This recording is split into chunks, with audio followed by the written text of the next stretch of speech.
Nous allons lire dans Jean chapitre 3, juste le verset 16. Ensuite, nous lirons dans Psaume 37, du premier verset jusqu'au verset 5. Du premier verset jusqu'au verset 5. Et pour finir, nous lirons dans Actes des Apôtres chapitre 20, juste le verset 35. La dernière écriture, je la lirai tout seul. Donc avec vous, nous allons juger les deux premières écritures. Jean chapitre 3, rien que le verset 16. Car Dieu a tant aimé le monde qu'il a donné son Fils unique, afin que quiconque croit en lui ne périsse point, mais qu'il ait la vie éternelle. Amen. Amen. Psaume chapitre 37, du premier verset au verset 5. De David. Ne t'irrite pas contre les méchants. N'envie pas ceux qui font le mal, car ils sont fauchés aussi vite que l'herbe. Et ils se flétrissent comme le gazon vert. Confie-toi en l'Éternel et pratique le bien. Et le pays pour demeure. Et la fidélité pour pâture. Fais de l'Éternel tes délices, et il te donnera ce que ton cœur désire. Recommande ton sort à l'Éternel, mets en lui ta confiance, et il agira. Amen. Amen. On peut s'asseoir. Alors que je poursuis la lecture, de toute manière que c'est en travaillant ainsi qu'il faut soutenir les faibles et se rappeler les paroles du Seigneur, qui a dit lui-même: il y a plus de bonheur à donner qu'à recevoir. Amen. Amen. Alors ce matin, j'aimerais prêcher sur le don.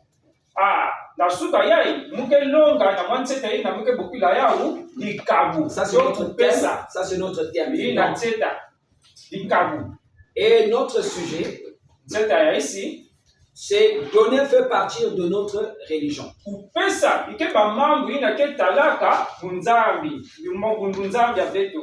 Amen. Amen.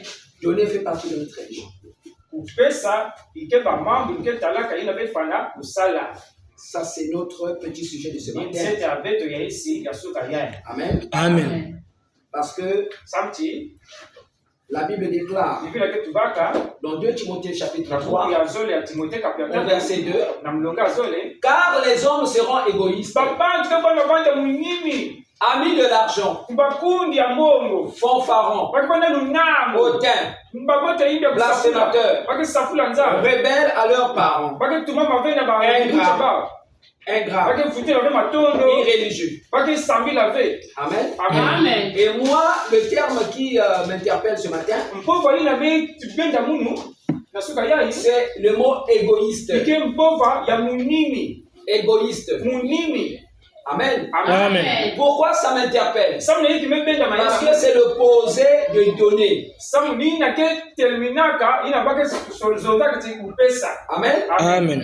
Donner est une chose, ne pas donner en est une autre chose. Amen. Amen. Donc celui qui donne et celui qui ne donne pas, ils ne font pas la même chose. Ils n'ont pas la même nature. Celui qui donne, il agit par amour. Celui qui ne donne pas, il agit par égoïsme. Donc d'un côté il y a le bien, de l'autre côté il y a le mal. Amen. Amen. Donc il faut faire attention à ce que nous faisons. Et si la toute première écriture que nous venons de lire, c'est-à-dire dans Jean 3,16, les saintes écritures déclarent, c'est une écriture qu'on a lu plusieurs fois ici, car Dieu a tant aimé le monde. Dieu a aimé. Il n'a pas haï le monde. Il n'a pas détesté le monde. Il n'est pas venu pour condamner le monde. Il n'est pas venu pour te condamner toi qui es malade. n'est pas venu te condamner, toi qui as des problèmes. Il n'est pas venu te condamner, toi qui mènes une mauvaise vie. Il n'est pas venu te condamner les prostituées, les pécheurs, les impudiques, les fornicateurs. Mais Dieu est venu avec un cœur qui peut aimer. Il a aimé le monde. Il a aimé sa créature. Il a aimé la création. Lui, le créateur. Et par amour, il a donné son Fils unique. Dieu a fait un don à l'humanité. Il donne son Fils unique afin que quiconque croit en lui ne périsse point. Donc ceux qui peuvent jouir de ce privilège, ceux qui peuvent jouir de ce privilège, ceux qui peuvent bénéficier de cet avantage, ce sont seulement ceux qui croient. Ceux-là qui manifestent la foi en Dieu. Alléluia. Amen. Pas ceux qui ne croient pas. Quiconque croit en lui ne périsse point, mais qu'il ait la vie éternelle. Donc ici nous avons deux choses. D'un côté il y a des gens qui vont périr, de l'autre côté il y a des gens qui vont avoir la vie éternelle. Et tout va dépendre de leur attitude. Amen. Dieu est notre créateur, Dieu est notre sauveur, Dieu est notre guide. Il agit par amour. Il agit par amour. Il nous a aimés et il a donné. Amen. Amen. Il nous a donné son Fils unique. Amen. Et ça c'est un mystère. Dieu donne à l'homme. Dieu donne à l'homme. Il a donné à l'humanité son Fils unique. Amen. Il nous a donné sa propre vie. C'est un mystère. Et le monde ne peut pas comprendre cela. Amen. Si la Bible dit dans 2 Timothée que les gens à la fin des temps seront égoïstes, c'est parce qu'il y a un autre esprit qui règne dans le monde. Aujourd'hui sont même des prédicateurs. Nombreux sont même des frères et des sœurs du message. Mais qui sont égoïstes dans leur cœur. Ça montre qu'il n'y a pas Dieu. Parce que Dieu est amour. Dieu aime. Et celui qui aime, il est disposé à donner. À donner ce qu'il a. Dieu a donné ce qu'il avait de plus cher. Sa propre vie. Amen. Et toi qui es chrétien, toi qui marches à l'image de Christ, toi qui ressembles à Christ, tu manifestes l'égoïsme. C'est l'opposé de l'amour. C'est l'opposé de ce que Dieu a fait. Ça veut dire que tu n'as pas encore Dieu. Tu n'es pas encore dans ton cœur. Lorsque Dieu entre en toi, tu manifestes l'amour. Tu aimes les autres. Même ceux qui ne t'aiment pas. Même tes ennemis. Même ceux qui te détestent. Même ceux qui parlent mal de toi. Même ceux qui te condamnent. Toi tu vas les aimer. C'est ça qui montrera que Dieu est en toi. Parce que le diable ne sait pas faire ça. Les serviteurs de Satan ne peuvent pas le faire. Le diable est en eux. Mais si Dieu est entré en toi, c'est un élément qui montrera que Dieu est réellement en toi. Est-ce que vous dites amen à ça? Amen. Donc Psaume 37, nous venons de lire. Ici, je vais directement prendre le verset 4. La Bible dit, fais de l'Éternel tes délices. Fais de l'Éternel tes délices. Et il te donnera. Ici encore, Dieu n'est pas fatigué de donner. Amen.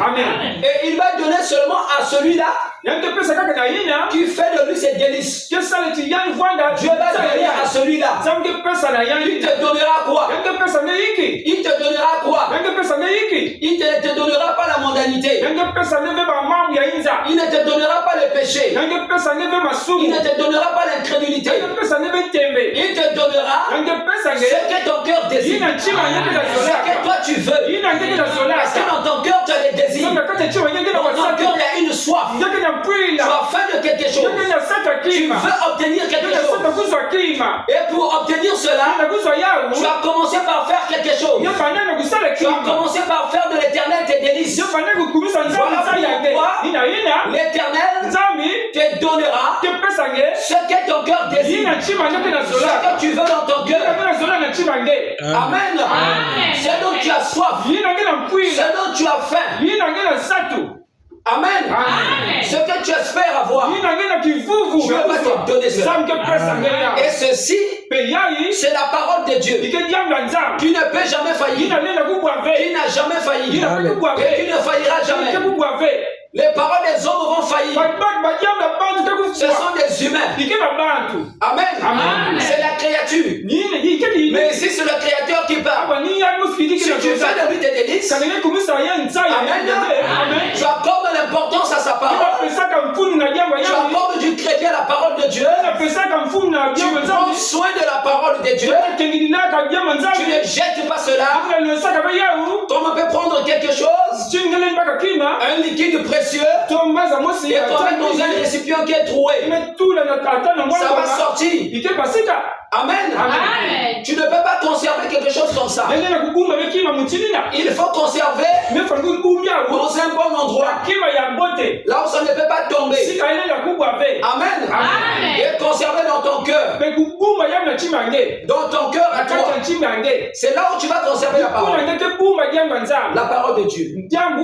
Est-ce que vous dites amen à ça? Je sens que l'église est tiède ce matin. Quand il y a des dieux vivants, les gens ne doivent pas être tièdes. Parce que Dieu n'aime pas la tièdeur. Il va jeter ceux qui sont tièdes. Il aime les gens qui sont chauds. Il aime les gens qui sont zélés. Les gens qui écoutent la parole de Dieu avec révélation. Les gens qui écoutent la parole de Dieu. Amen. Et qui sont chauds. Amen.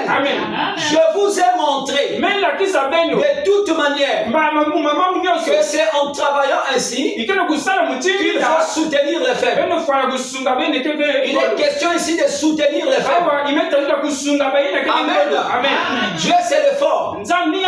Il est venu soutenir le faible. Le faible c'est le pécheur.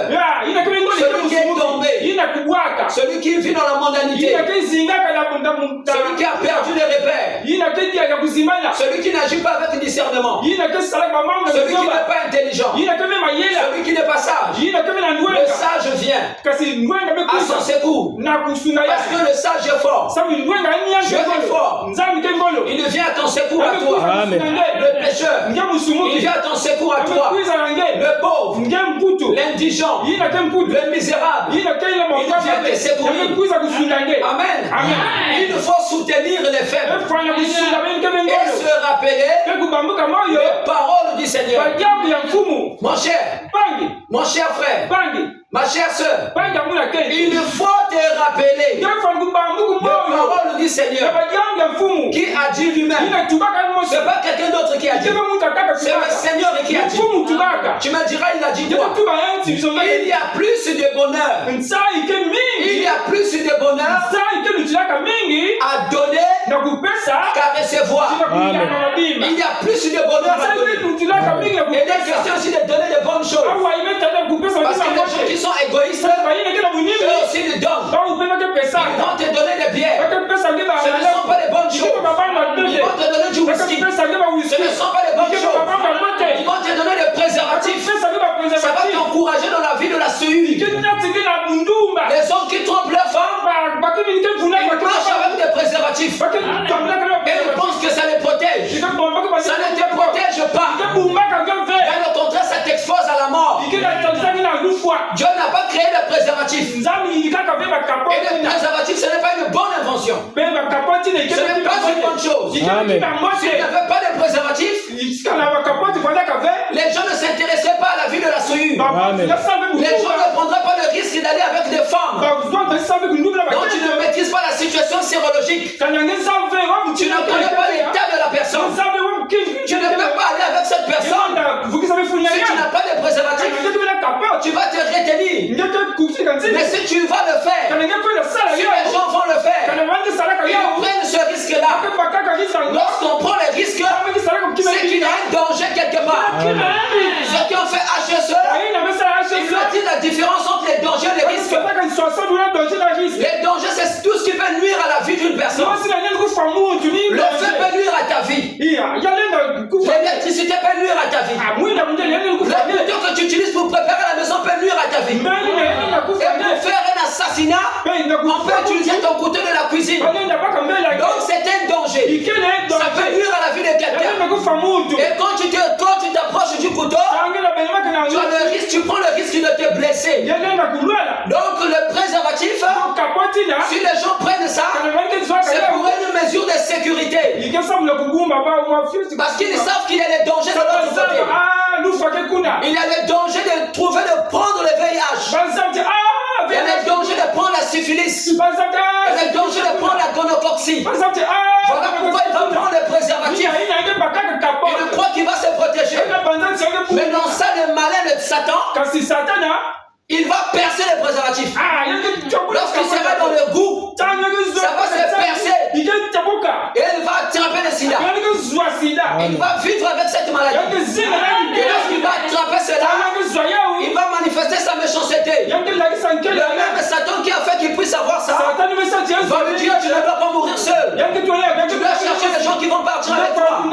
Et il va chercher même des petites filles. Les enfants qui ont l'âge de ses enfants. Il va vouloir les gaspiller. Si les enfants là lui avaient demandé d'aller mener la vie de la souillure, vous voyez un peu les malins, vous voyez un peu le diable. Voilà comment est-ce qu'il conduit les gens. Et aujourd'hui vivent avec le VIH à cause de cette erreur-là. Il y a des erreurs qu'on ne rattrape pas dans la vie. Oui, mon cher ami. Alléluia. Il est question de donner. Mais ne donnez pas de préservatifs à vos enfants. Ne donnez pas de mauvaises choses.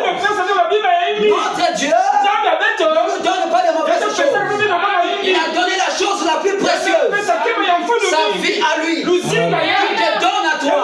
La vie de Dieu entre en toi. Le Dieu qui est amour, lorsqu'il entre en toi, toi aussi tu vas manifester le même amour. Tu ne vas pas détruire la vie des gens. Tu auras de l'espoir. Tu vas croire que j'ai trouvé la divinité. J'ai trouvé le véritable Dieu. Amen. J'ai trouvé la solution à tous mes problèmes. Amen. Alléluia. Parce que Dieu reste Dieu.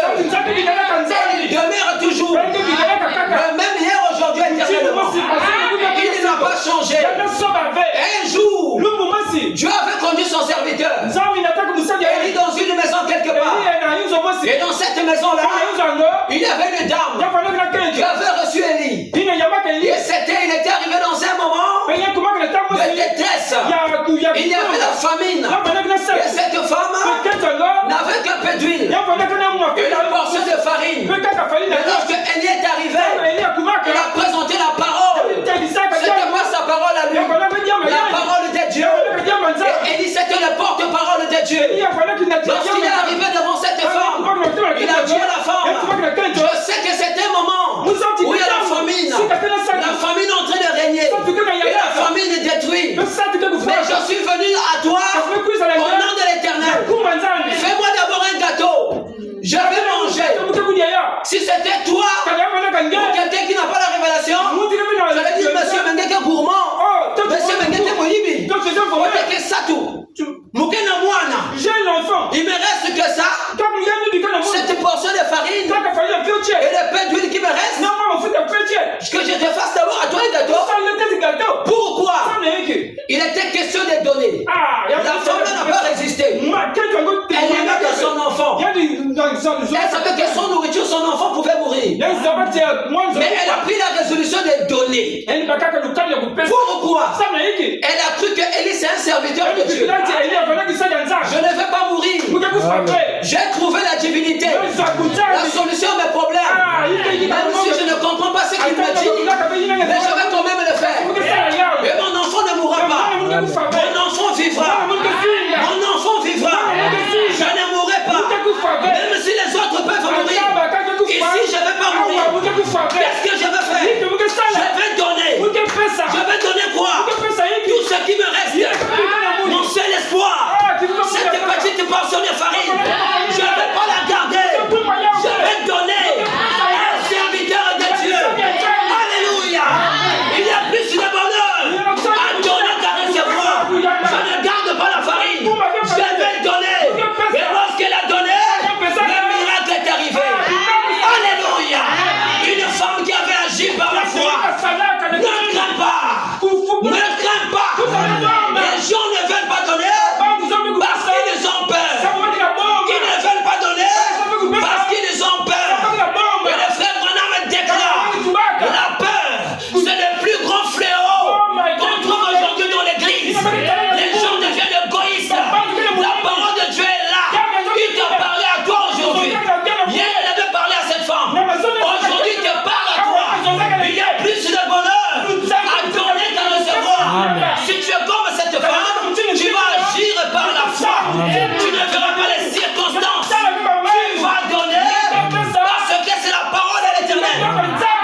Qu'est-ce que c'était? Jéhovah Jireh, le Dieu pourvoyeur, est en train de pourvoir aux besoins d'une forme de foi. Une femme qui n'était pas inclue, une femme qui pouvait croire la parole de l'Éternel.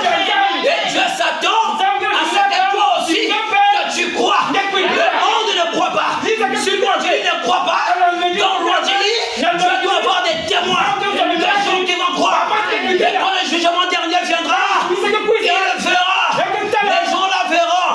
Je dirai, j'avais des témoins là. Amen. Oui, mon frère. Il est question de donner. Si tu aimes, tu vas donner. Si tu n'aimes pas, tu ne vas pas donner.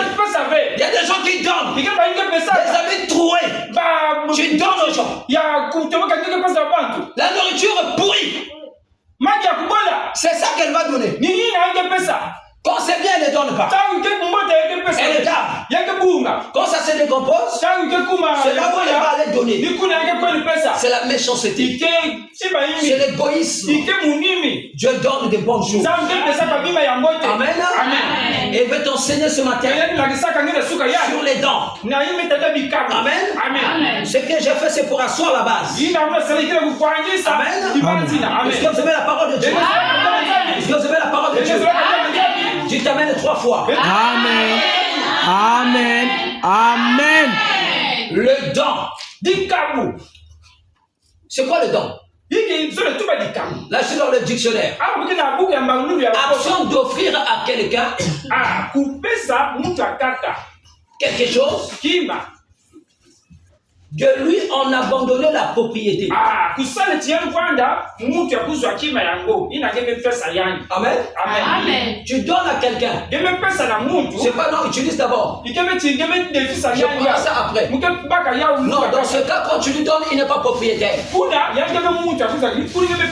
Amen. Mais l'action de donner ici, tu lui donnes de telle sorte que lui devienne le propriétaire de la chose. Amen. Deuxième sens. Toujours de ce mot. Les dents. C'est la chose donnée. Amen. La chose donnée. Quand tu as donné, Amen.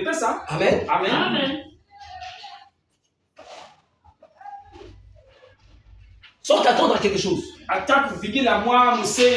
Tu as donné. Amen. La chose ne t'appartient plus. Ça appartient maintenant à cette personne. Amen. Troisième sens. Abandon ou délaissement gratuit. Amen. Abandon ou délaissement gratuit à quelqu'un d'un objet ainsi accordé. Amen. Tu délaisses gratuitement. Tu ne t'attends pas à quelque chose. Le gars qui te drape dans la rue, s'il te donne 10 000, il te donne 20 000, il va te faire croire que c'est gratuit. Dans son cœur, ce n'est pas gratuit. Il s'attend à quelque chose que toi tu possèdes, que toi aussi tu vas lui donner dans le futur. Le futur là, ça peut être demain, ça peut être après-demain. Il s'attend à quelque chose. C'est comme un rat. Amen. Il s'attend à quelque chose. Amen. Quand je parlais de rat, il y a une citation où le frère Branham dit quelqu'un qui attire. Tu veux attirer une sœur par des choses, par des biens, tout ça là, n'est-ce pas? Donc tu lui donnes une chose dans le but de l'attirer. Il dit que toi tu es un rat.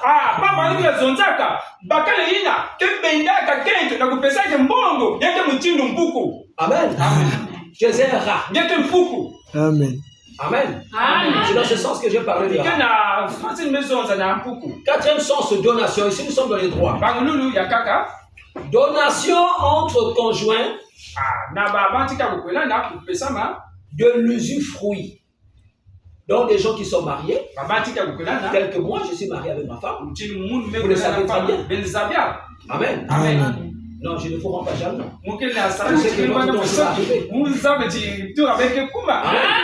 Donation entre conjoints. Donc vous n'êtes pas concernés. ceux et celles qui ne sont pas mariés. Mais Vous serez concernés après. Amen.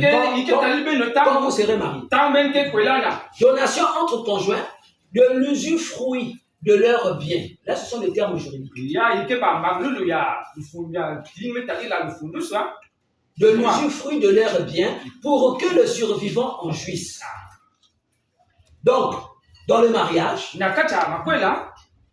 monsieur est marié à sa femme. Il peut faire ce qu'on appelle une donation. De telle sorte que si l'un des conjoints meurt, le conjoint qui va rester va jouir de leurs biens. Amen. On appelle ça une donation. Ça aussi, c'est aussi le don. Amen. Et quand j'ai parlé de l'usufruit tout à l'heure, c'est un terme juridique qu'on voit dans le droit de la propriété. Amen. C'est quoi l'usufruit? C'est le droit de jouir d'un bien dont la propriété appartient à un autre.